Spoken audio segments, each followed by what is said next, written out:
what I saw here today, right now you're not doing the job to our standard, and so you don't belong in that restaurant. Right here, right now, we're going to shut the restaurant down.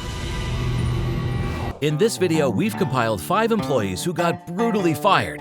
Without further ado, let's get started. Ronnie from Boston Market. Hi, Sarah. Have a seat. I've spent so much time in the field. They're going to recognize me right away. You have a great advantage. They're not going to know who you are, and you're going to get down to the issues working alongside of The CEO is putting a lot of faith in me for this assignment, and I have to get it right. My husband's gonna freak out when he sees this. Customer interaction happens. I can influence the customers as well. A diner waitress who hopes to open her own restaurant.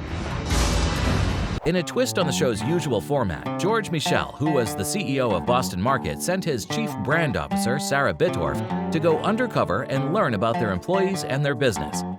He chose to assign this task to her because he's too recognizable, and he believed that Sarah was most fit to do the job. At her new undercover job, Sarah met Ronnie, the restaurant's hourly shift supervisor. Because our hourly shift supervisors are in a leadership role, they set the tone for all of the employees in the restaurant. We want them to be energetic, positive attitude, and we want them to be really focused on delivering warm and friendly service. I'm Ronnie. Hi, Rachel. Nice to meet you. You excited? Yeah, a little nervous. You have a great teacher. Oh, good. Standard procedure is to greet the customer as they walk in, say, hello, welcome to Boston Market, blah, blah, blah, whatever. I'm like the Kim Kardashian of Boston Market. At first, Ronnie seemed like a nice person, but Sarah's opinion of him soured as she continued her shift. Red flag after red flag kept popping up, and it seemed like Ronnie just hated his job. It shouldn't be a question, because that is what corporate has told us to do. It has to look like that at all times. Otherwise, we get in trouble with ridiculous standards. Ronnie kept referencing, this is the way we do it because corporate tells us to. That concerns me a little. A disgruntled employee badmouthing the company he works for is a concern, but it shouldn't be grounds for termination. However, Ronnie dug his own grave when he expressed his hatred for something very important to the company. Children and old people are literally the worst I've ever seen in my entire life because none of them know what they want and they're like literally can't talk. You just kind of have to deal with it. Our guests are our bread and butter. They pay our checks. They pay his paycheck. I don't know how hard it is to read a menu, but you know. Families include kids and they include older people. They're customers, they're not anything special. Customers are such like little bitches and like all the time it's all about like pleasing the customer like. Yeah, well that's the business that we're in, right? Yeah. Shocked by Ronnie's words, Sarah decided to forego the show's usual big reveal and told Ronnie who she was there and then. So Ronnie, I wanted to reintroduce myself to you. I'm not actually Rachel. Who are you? My name is Sarah Bittorf. I'm the Chief Brand Officer of Boston Market. No. And you're on Undercover Boss. I'm angry and I'm heartbroken and I'm disappointed. One of our values is love to serve. And you don't seem like you love to serve. Without the guests in there, we don't have a business and you don't have a paycheck and neither do I. Sarah talked to Ronnie about his attitude and the importance of the customer. However, it seemed to have little effect on him. What I'm going to do is I'm going to send you home for the day. I want to think about whether this is really the right job choice for you. That's it? That's all? I don't know. I didn't think it was that terrible. It's not wrong of me to hate people. I'm not trying to justify like how mean I was to a customer. Like they don't know I'm saying it, so it's not really that big a deal. The general manager at Checkers and Rallies. I kept hearing the general manager barking orders. You're gonna drop what you're doing. So if you go on overtime, I can take you outside and beat you up, right? In the show's 3rd season, president and CEO of Checkers and Rallies, Rick Silva, decided to work in one of the restaurants of his fast food chain that is one of the largest in the U.S. Rick wanted to get a better idea of how his restaurants are run and the state of his employees. However, he wasn't prepared for one of the employees he encountered. Todd, is this what usually happens? You're trying to do something, someone's calling you all the time? He needs to help me here, is that okay? You're gonna go with him. Okay, good. I try not to, pay attention to it so much. I really could not work there. I couldn't work there for 10 minutes. How does it make you feel? Like I'm worthless. The branch's general manager was constantly barking out orders and disrespecting those working under him. Rick learned from talking to his coworkers that the working conditions were horrible in that particular restaurant. Rick eventually had enough and decided to forego the show's big reveal to confront the general manager there and then. What excuse is there to talk to people without being respectful? I don't think I was disrespectful. You have to talk up. They will not listen to you unless they... Why would I want to work for you with the way you talk to people inside there? The first hour that you talk to me that way, I would leave. I would walk out the door and never come back. Let me ask you a How would that question. make you feel? You do what you gotta do. You run them. They don't run you. Wanting to be nice, low tone, doesn't work. They don't listen to me. Despite being reprimanded by the CEO of the company, the general wasn't seeing the error of his ways. Eventually, Rick decided that there was only one thing that needed to be done. And what I saw here today, right now you're not doing the job to our standard, and so you don't belong in that restaurant. Right here, right now, we're going to shut the restaurant down. Franchise owner from Wild Wing. today's special is you buy 2 pounds of wings and get the 3rd pound for free. It's okay to share it as long as the second person orders 2 apps. Okay. Okay. That was so confusing. On the show's Canadian cousin, Rick Smiklis, the CEO of Wild Wing, went to work in one of the branches of his restaurant franchise. Rick discovered that the particular franchise he started working for had its own confusing policies that were very different from what their head office had said. The specials are a joke. Like, that stuff makes sense to me. Well, yeah, because that's all head office stuff. So why does this guy go against head office? I want to stick to You're this getting frustrated. As Rick continued his training under the server Sabrina, he found out that the confusing menu wasn't the only thing that the restaurant did that completely goes against the franchise's established operations. This guy, he's not going to be with us much longer, the guy that's running this store, because he beats to his own drum. He's bigger than the brand, and when you're that big, there's the door, buddy. You're gone. Through talking with Sabrina, Rick learned that she was treated poorly by the franchise's owner. She has wanted to quit multiple times, but can't do that because she needs the money to provide for her children. Rick was getting more and more furious as the day went by, so he decided to go on his lunch break to try and calm himself down. However, the situation only got worse when he came back. Well, I was on the lunch break, and when I came back, I noticed that something was off. I'm going bankrupt tonight, you know that, right? You think I come here happy all the time? That's my fault. I give you the 5 days, 6 days work. What Not is the my money hours. Welcome back. You look a little upset. I am. I'm furious, actually. Rick demanded to talk with the franchise owner, who immediately recognized him. He chastised the owner for his treatment of Sabrina. I just stopped. You know what? I don't need to hear it. I want a proper apology. You go up there and you apologize. Sorry, Sabrina. You can on me, you can on me, you can do whatever the hell you want to me. You can't treat people like this when they're crying at work. No, come on. Employees come first. You are disrespectful to the brand, and you know what? I'm gonna come in and I'm gonna make it right. Rick offered Sabrina the opportunity to come work for him at triple her current salary, which she accepted. Rick then confronted the franchise owner about all the things that were being done differently without the authorization of the head office. Don't do that. You don't need my name. You don't need my name. Call it Dave's Wings. Come on. I love you, Rick. No, you don't love me. Give me a break. This crazy promo of yours. What is that? Tall boys. Okay, we have a contract for draft beer. Wes from Buffalo Wings and Rings. Hi. Hey, how's it going? Good. I'm looking for Wes. You must be... I'm Pete. I'm going to teach you everything you need to know back here. Because when it comes to this, there ain't a damn thing. Okay, but you got to do exactly as I say. I want to learn. Okay. Nader Masada, the co-founder, president, and CEO of Buffalo Wings and Rings, came onto the show in the first episode of Season 7. He wanted to go undercover in one of his restaurants to investigate reports about a certain kitchen manager named Wes and his questionable practices. Pete is dressed like a dork. Scumbag, gold chain, the thick nerd glasses. I was a little bit intimidated by his demeanor. Damn, you're gonna work back here with me. I have to get the lead out of your ass. So basically, I am the kitchen manager back here. Nader's training with Wes hadn't even begun, and he was already being treated poorly due to how he looked. Things only got worse from there.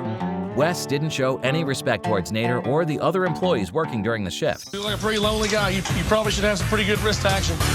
Go, get in there. Okay. Can't be a bitch back here. No, I'll try not to be. Like a tornado. Hurricane Pete. What an ass. You might be the biggest D-bag in history. I've heard it all today. I think I've heard it all. Pete is a little bitch. Wes's behavior is definitely a bad representation of my brand. And then has a mangina. You always like this? Are you on crack? Mainly what I get in here. Kids, high school kids. I'm an ass, I'm a kid, I'm harsh, I'm over the top. Fear equals respect. After his shift from hell with Wes, Nader met with the manager of the restaurant to talk about Wes. Or is he just putting an act on? No, that's him. He has no respect for anybody in that restaurant. He does treat his kitchen staff low, but there's no telling Wes. I need to talk to Sean then. That is just... Sean's not active. You know, he tries to be active, but he's not completely active in there. When it was time to reveal who he really was to Wes, Nader called in the manager and the franchise's owner, Sean. The trio called Wes's behavior out, but they weren't getting through to him. When I first walked in, you were very strong. I am that way often, but not always. Kids come in for the second shift, and you still used language that I wouldn't typically use. I'm not their guidance counselor. I'm their manager. Problem has to be fixed. I think I would have a better chance at success if we separate ways. Okay, so go on then. I'm not going to change me. I am who I am. Sorry, I'm such a scary monster. Mike, a.k.a. Mark from Family Dollar. I built this company for 20 months, and we've done a lot in those 20 months, but I need to learn at the stores. I need to learn at the distribution centers because I'm responsible for taking this company to the next level, and I need to hear from the people that are on the firing line every day how we can do that. All right. While undercover, I'll be posing as Mark. Mike Bloom was the president and COO of Family Dollar when he came onto the show. With the cover story of being a reality TV contestant trying to win money to open his own bar, he started working for his chain of variety stores under the name Mark. Mike decided to work in one of his company's distribution centers. Get it close to the other pallet. Get it close to the other pallet. Whoa. Be careful. Okay. Now you have 5 pallets. Don't kind of be jumpy because they will fall. Just be careful. Be careful. Follow me. Mike was thrust right into the job under some supervision. However, he was having trouble following instructions and driving the machine he was assigned to operate. I was getting a little frustrated because I taught him how to do this, and he still wasn't doing right entering the aisles. Park him right here. Place them right here. I'm trying. Whoa! Look behind you. Whoa! Feet off. Yeah, come this way. You turn it this way, it goes the other way. You turn it that way, it goes... It's very confusing. I'm very frustrated right now. Despite being guided by his trainer, Mike was finding it difficult to get the hang of operating the machine. It got so bad that Mike's trainer decided to take over driving the vehicle. Follow me. Okay. I'm a little afraid about Mark. He just gets too nervous and shaky about things, which is very dangerous. Mike was becoming a liability and a safety risk, leaving his trainer with only one logical course of action. Mark, I gotta tell you this. I wouldn't be comfortable leaving you alone doing this. I will have to, let you go. Just for that? Yeah. I'm sorry. It's all that and I get fired just for that one little mistake. Yeah. Really? Yeah. I have to fire Mark for safety reasons. I don't want him to have an accident. Mike is another undercover boss that couldn't perform to the standards needed to work for his own company. Henrik, aka Edwin from ABM Industries. This morning I'm in Tampa Airport. I'm going to drive shuttle buses today. Amco Parking System is a division of ABM Industries. We have shuttle buses in... ABM Industries president and CEO Henrik Slipsager took on the role of an applicant to his company that is a facility management provider in the U.S. Taking on the pseudonym of Edwin, Henrik started work as an airport shuttle driver and was assigned to train under fellow shuttle driver Kenny. Open your door. Hop out. Quick, quick, quick, quick, quick, quick, quick. You gotta be quick. Just toss it up there. He'll grab it for you. He needs to be up. It's his first day. As Henrik started to work on the shuttle, Kenny pointed out some minor issues with him. Other problems then started to pop up as the day continued. Watch your speed. I'm in good shape. All right, stay in this lane right here. This guy was doing almost 40 miles an hour in the garage, and you're supposed to only do 10. And people notice that. Henrik wasn't performing up to the standard, and Kenny was very blunt in telling him what exactly he was doing wrong. Before we go anywhere, close the door. Talk to me again. I'm gonna tell you, you broke all the rules, man. Why you break all the rules? You're not moving fast enough. You gotta move faster because... I can't get my feet out of there. I think that lady was a little older than you, and she got to your bag before you can even get out the seat, man. Henrik kept making mistakes until eventually Kenny was forced to take over for him. Now you're gonna press the button and say, blue departures to red departures, van 1. Going from... You can't cuss, man. Everybody in the airport is hearing you. You cannot cuss. Red 1, blue 2, both cleared, 1019. They did so poorly, he wouldn't even give me a second chance. Later, Kenny revealed to Henrik his assessment of his performance. Come on out of here. You're not gonna be too tough on me, right? The 3 rules, man. Quickness, always on your game, quick, and basically knowing what to say, when to say it, how to say it. Probably looking for somebody different. All right. I didn't get the job. Jacqueline from Retro Fitness. The front desk position is really important. Nice to meet you. Nice to meet you too. In Season 4, Episode 14, Eric Casaburi, the CEO of Retro Fitness, went undercover as a front desk associate in one of the branches of his full-service fitness center franchise. It was there where he met Jacqueline, who was running the front desk. She gave him a short introduction on the job he was entering. You got your... I do, yes. Oh, there we go. I'm ready. When it comes to a lot of stuff to know, okay, but it's not hard. Like me, I'm just a front desk. So I just kind of sit here, say my heys, how are you, walk around, but most of the time I'm kind of just like this. Based on their initial interaction, Eric found that Jacqueline didn't care that much about doing her job well. He pointed out that how she conducts herself while at work might be problematic, but it only got worse as she continued talking. Someone may have a question and maybe they might not approach you because they think you're busy. That's actually never happened to me. People love to interrupt here. People love to be obnoxious. I'm not a slave. I don't work for you. People, I just want to punch them in the face sometimes. Oh, nice girl and nice smile. Think, hey, all is right in the world. And then she opens her mouth and it's like, you know, the bats from hell start flying out. It was crystal clear that Jacqueline had a bad attitude and didn't value her job. As Eric continued his training under her, things just continued to go further and further down the drain. Do smoothies? Yeah, I think it's great. They're really important. It's super explanatory. Like, you would be literally brain dead if you can't get it. So if you look at that and can't understand it, then you should probably turn around and not do this. Go here. This is our peanut butter and chocolate. We're not supposed to put more than what it says on the menu. And it says on the menu, 1 pump. I always put 2.5. It tastes better, honestly. It became evident that Jacqueline didn't care about following procedures. She just did things the way she wanted to do them. At some point, I realized that maybe we should have renamed it Jacqueline's Juice Bar. Do you want to show me how to make a shake? Dirty peanut. You said a dirty peanut, right? Okay. Oh, you're going to do it the way I told you. The way you told me. Okay, so we want 2 of these from you, right? That's not a full 1 pump. and a Come on. Picking up the pace. Here we go. That's enough ice. Okay. I would normally hit the code. Telling you the way people like it. Okay. But if you don't want to listen to I it would for me. love to listen to you. Later, Eric met with Jacqueline and revealed his identity to her. He also called in Bob, the franchise's owner and Jacqueline's boss. Hi, Jackie. Hi, Think you know who this is? Yes, I know who it is. Hi, Eric. Bob, I called you in because you're my franchisee and Jacqueline's direct boss. What I witnessed there was nothing shy of scary. In fact, I left the job early. I had to get the hell out of there. I said, I gotta call Bob. I can't believe there's someone on this staff that's doing this. When confronted about her behavior, Jacqueline defended herself rather than apologize. After some drama, Eric and Bob were left with only one choice. You know me, Bob. And do you ever see that? You did it in front of the CEO. Seriously, no, this needs to be like talked about how like the CEO of the company right in front of my face staring at me. I would never have an employee like that behind my counter. You know that. You have to part ways. There's nothing else I could do. Thank you, Jacqueline. Todd, a.k.a. Mark, from the Chicago Cubs. My cover story will be that I am Mark Dawson, part in a reality show where I'm tested to see if I have what it takes to work for the Cubs. Todd Ricketts, co-owner of the Chicago Cubs, posed as Mark, a reality show contestant who has been assigned to work for the baseball team's organization. Todd gets to work cleaning bathrooms under the supervision of Dale. Okay. First thing we do is hose everything down. That's closed, that's open. Okay. And down? Okay. Left hand, pull the hose. If you get it kinked, you got to twist it. Turn off, the other way. That's it. It's like I'm working my butt off right now, but it's not good enough for Dale. I feel like I'm moving as fast as I can, and he says, you know, we got to move faster, we got to move faster. We're going to shoot over to the next bathroom. Okay, sounds good. Going from working at the head office to cleaning bathrooms is a huge transition, and Todd was feeling the pressures of the job. Todd was then surprised to learn that his employees were missing equipment that should be a basic necessity for their job. What's your cell phone number? You know, I could just call you and ask you where you're at, and I need to shoot you over to the next spot. So there's no radios and no communication? No radios whatsoever. I was super surprised these guys were using their personal cell phones to communicate to each other within the ballpark. Todd was making mistakes and slowing the operation down, so Dale decided to make a drastic decision. Okay. And,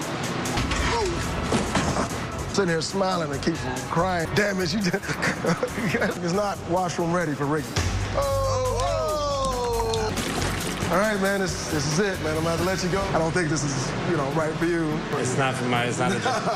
I gotta go back and clean up every mistake he made, but thanks. Well, yeah, anyway, thanks for showing me around. Todd, ironically, couldn't make the cut as an employee of the organization he's a co-owner of. Aaron from Donato's Pizza. Just gonna go ahead and grab the ticket, take the bag up here, and then we're just out the door. Okay. And when we get up there, we gotta grab the pizza. Okay. All right, so come up and watch what I do. You're a run, huh? Get it up the step. You want to address the customer by their name. Hey, what's up, Mark? How you doing? Good, how are you? I'm pretty good. You can just go ahead and double check that. Looks good. All right, awesome. All right, thank you. Good to change. Thank you. Appreciate it, Mark. All right, you have a good one. Jane Grode Abel is the chairperson of Donato's Pizza. She went undercover as a delivery driver for her pizza chain during Season 5, Episode 3 of the show. She was assigned to work with Aaron, who took her under his wing and showed her the basics of the job. Jane was impressed by how Aaron maintained a good relationship with customers while still prioritizing speed and efficiency. She had high praise for the young man. I love that Aaron had a really great customer service balance with speed. We get your total as 15.18. Perfect. Keep the change. All right, now run. Come on. I can't. I have to go this way. Come on, quicker. All right, boom. We're at 1 minute and 8 seconds. That was good, right? That was epic. That was really good. Aaron's perfect picture of what a delivery driver is. He is fast, he's nonstop, the perfect delivery driver. Aaron seemed like he was the perfect delivery driver. But as Jane got to know him better, she learned that the rapport he had with customers had a downside to it. She was enraged to find out that he sometimes engaged in illegal activities while on the job. I have a really good time doing it. A lot of people smoke pot, and they will, invite me to come in for a little bit. You do not. I can't think of another time I've been this disappointed. It feels like betrayal. Then you get back in your car and you drive. Well, it's not like I sit there and smoke for 20 minutes. Not only is it just not safe, it's illegal. Jane was incredibly disappointed in the young man she had grown to admire over the course of the day. This was not just against the law, but a safety risk as well. During the reveal, Jane talked to Aaron about what he revealed to her and said that she had no choice but to take action. You told me you smoked pot on the job. I've never been so angry in my life. But you know I have to let you go as a delivery driver. Really? All was not lost, however. Jane saw Aaron's potential while on the job with him, so she extended an olive branch towards him and offered him a deal. But I want to make a deal with you because I do like you. You do a lot of the right things. Yeah. You're fast on your feet. I'm going to give you a second chance. If you can take a drug test in 30 days, Okay. come back and work in the kitchen. Wow, I really appreciate that. Shoppers World. I didn't even get past the first rack, and already the scanning gun was choking up, timing out. I mean, I don't know what's going on in my IT department. It's coming up. Oh. Nope. I really need to find out what on earth is going on in these stores. The president and CEO of Shoppers World, Sam Ducey, posed as a new employee in one of his company's discount department stores. He wanted to use Undercover Boss to gain a new perspective on how they could make improvements to their operations. Sam came into the job eager to work, but he didn't expect that he was walking into one of the craziest work experiences ever.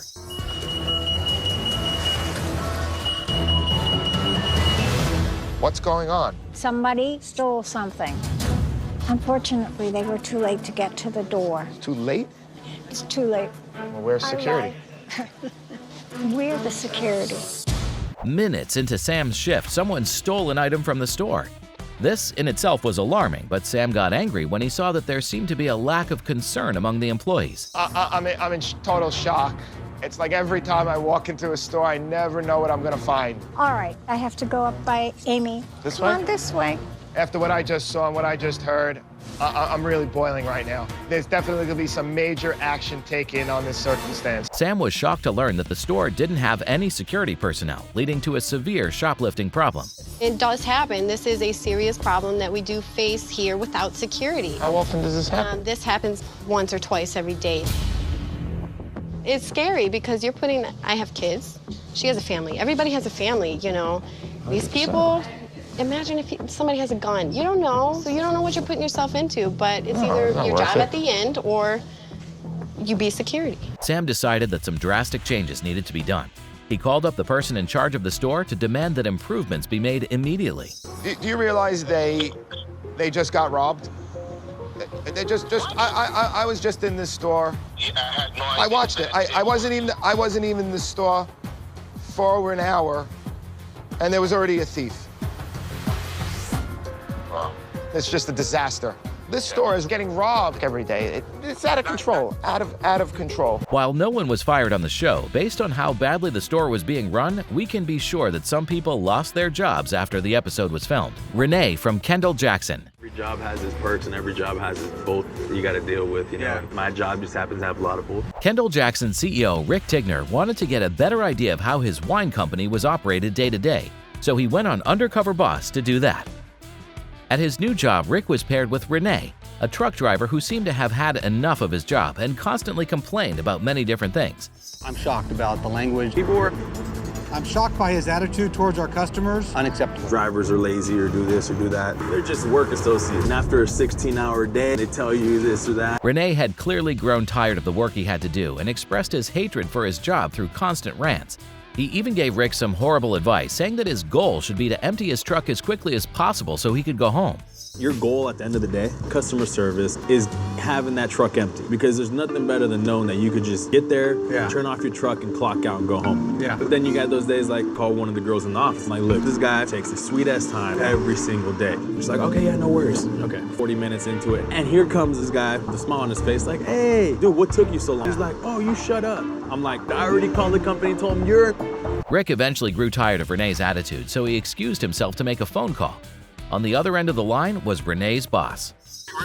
Working with Renee, and kind of disappoints me that he kind of talks the way he talks about with the customer. If he has not used 50 times, I'd be shocked. If this was really Rick Tigner, I would actually tell a guy right now, you might be an okay guy, but your actions and the way you, I don't know. I almost fired him today. No, hey, I mean, I can tell from your voice, you're pissed. I don't want our employees to act like that. That is not a concierge level of service. Renee wasn't fired on the show, but what Rick said ensures that Renee will be on a short leash from that point.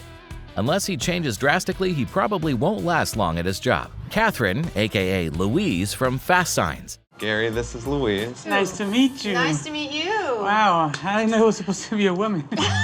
Well, you know, women can work too. Of course, but nobody even suggested a she, he, or anything. Catherine Monson, the president and CEO of Fast Signs, appeared on the show in Season 3, Episode 12. She went undercover in her company that offers custom sign and graphics products. She wanted to get up close and personal with her employees so she could learn how her company could improve its operations. Catherine took the identity of Louise, an applicant to the company. She quickly got to work with the installer, Gary, who gave her some hands-on training for the job. Let's measure this Tape out. measure. So we're going to mark. We're going to tape it all the way across. About the center. All right. All right. So peel it back. Only as far as the tape. Okay. Remember, careful with that. So this is where we come with, use these. The squeegee. You pressing out the air. Just take your time. I think I can do this. I think you could do this on your own. It's much easier, too. Gary took the time to install a graphic with Catherine so she could see how it works. After they were done with the first graphic, Gary felt that Catherine was ready to work on her own. However, Catherine soon discovered that the job wasn't as easy as she initially thought. This is not good. It looked easier when you were doing it. Well, yeah, because I'm going slowly. I'm not pressing hard on it. You don't think I was doing that? No, I saw you were. Well, I mean... This comes with experience and practice and also patience. No one ever accused me of patience. It seems like Louise is a little bit out of her comfort zone. She's kind of impatient. We all have the idea of stickers just peel and stick, and when it comes to something as a car, you can't just paste it on. It seemed like Catherine lacked the patience to do the job properly, but Gary still gave her a chance. Later in the day, Gary took Catherine out on an off-site installation job. Catherine was trying her best, but things weren't working out as they were supposed to. Tape it, and we start to do the same thing we do with the up. We could do it down. Okay. I'm gonna step away for a minute, all right? Okay. All right. This is not easy. It is really physically demanding, and there is definitely a skill involved that has to be learned over time. Catherine managed to mess up the job when left to do it on her own, making Gary reconsider if she was right for the job. I don't have the strength for this. And this I'm is hard. still not doing the strokes evenly, almost coating, because you almost jagged, you almost just rough. So right now we're going to take a little break and... Oh, I'm so glad. I would not hire Louise. I think Louise might be suited for a job, maybe a desk job, maybe not so hands-on. Catherine is one of a rare few undercover bosses who couldn't make the cut in their own company. These aren't the only times employees lost their jobs. Click now to see undercover bosses that brutally fired employees.